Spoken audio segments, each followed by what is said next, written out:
Hey guys, True Grit Scott, Bulletproof Saws and BLUESAWS.com. Hope everybody's doing all right. I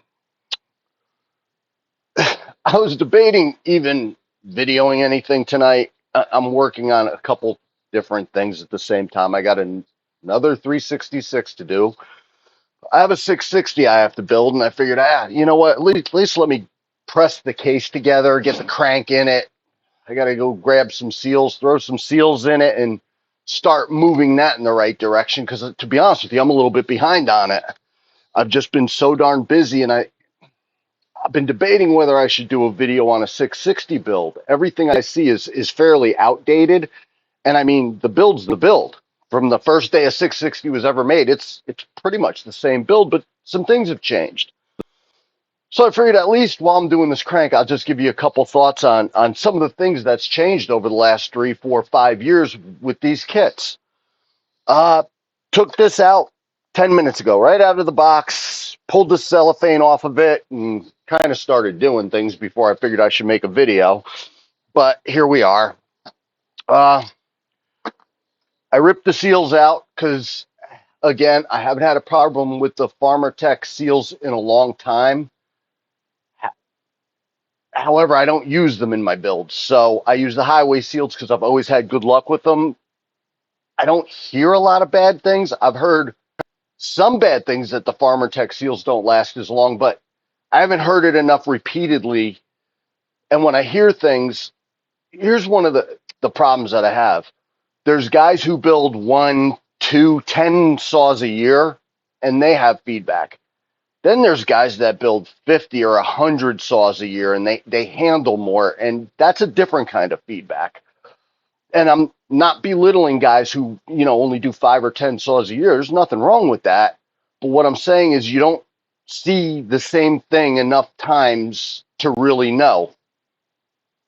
I don't know how to say that without it sounding terrible, and I don't mean it that way. I'll give you an example.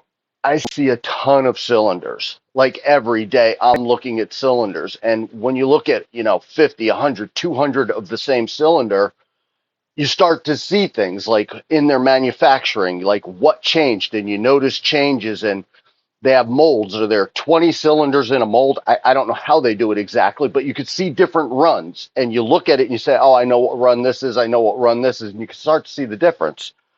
I wouldn't go so far as to say I could tell what person put something together, but you start picking up things just because of the volume that you see. Anyhow, I don't know why I got off on that tangent. So, pulled the seals. It's going to get highway seals. One of the things I'll tell you guys is that when I open this up, I clean these. And when you pull these apart, they're stuck together. And maybe some guys could just rip them apart. Couple things I'll tell you. There's 2 locator pins. Don't start wiggling this all off kilter because you'll crack the case.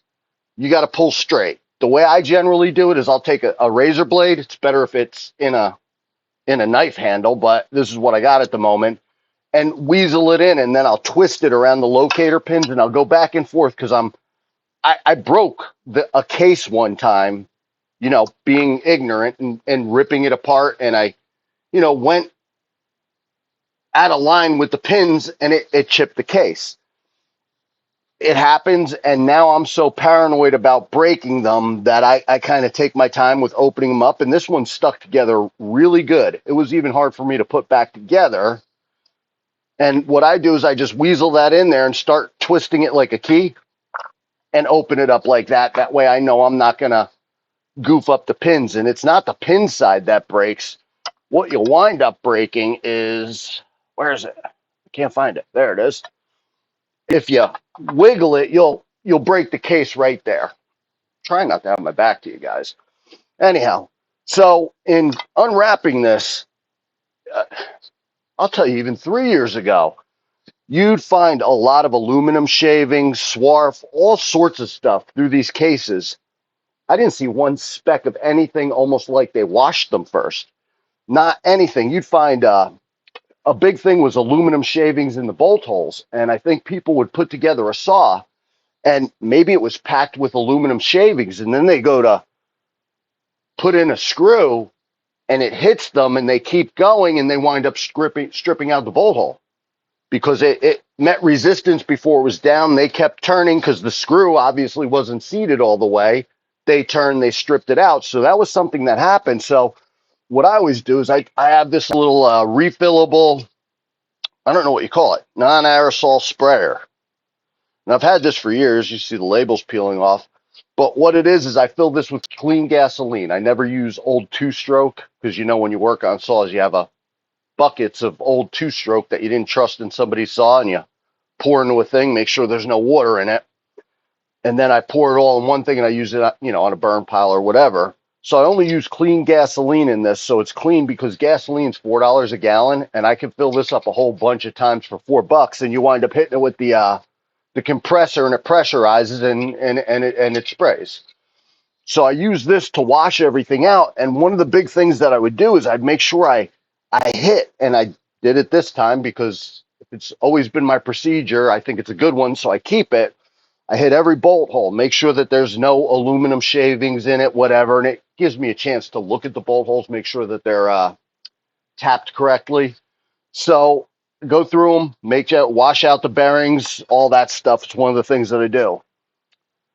God, I am a rambly person. Another thing that I do is I'll take a thin piece of very flexible wire, and I like to make sure that the oiler passage for the oiler is working. And you're not going to be able to see this, but you could pop that wire in there and just make sure there's no obstruction in there, and you can see it where your oiler mates up. I could see the wire going in there. Again, make sure all the threads are clean. So I spray it down with gasoline, clean everything out, and then hit it with the air hose. Everything's nice and clean. Those are some of the pre-things that I do. I have an older video where I show you how I press the cases together. And a lot of guys ask, do I need a special tool for this? Do I do hot cold? Do I throw these in the oven? I don't do hot cold exactly. I do throw cranks in a freezer. It's easy enough for me to have cranks sitting in a freezer, and when I need one, I grab it out of it.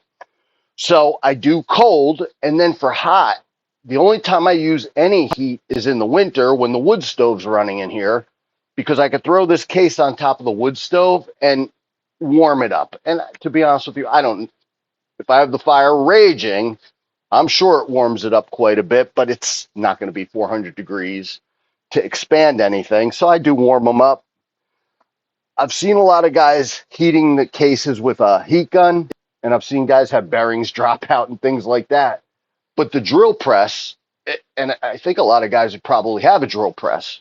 Matter of fact, if you need a drill press, let me know, because I have about 6 of them. Somehow I got into collecting these old Milwaukee standing drill presses from the 30s, 40s, and 50s. That's another story. But yeah, I like old tools, guys, so I'm always up to trade for old tools and stuff. But you use the drill press to press the crank in, and it literally takes 10 seconds to do. It's such an easy job, and I have a video. It's one of the earliest videos that I did, so if you think the videos are bad now, that was way worse, but it will give you the information you need to do that.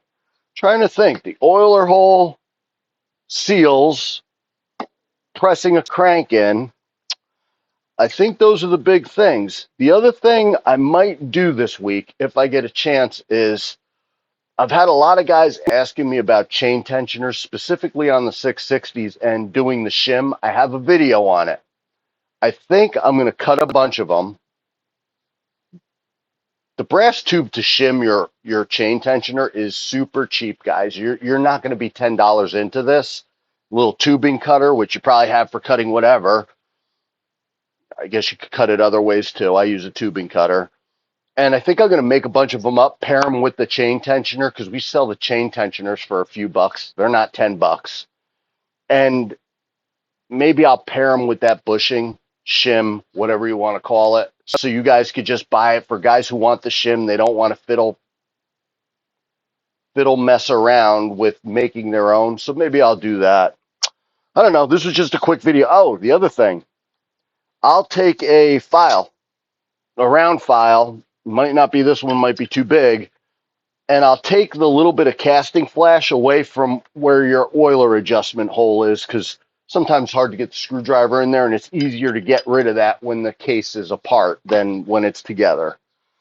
It's just a little accessibility issue. I don't think there's anything else. I clean them, gasoline, the gasket sits nice. I don't use any 3-bond or sealant when I'm doing case gaskets. The only time I will is if my case gasket's a little bit, wonky and doesn't want to sit right. Maybe I'll use a couple tacks of it just to hold it down. That's it, guys. It was just going to be a quick video. True Grit's got Bulletproof Saws and BLUESAWS.com. Thanks for watching. Stay safe. I got to get to work.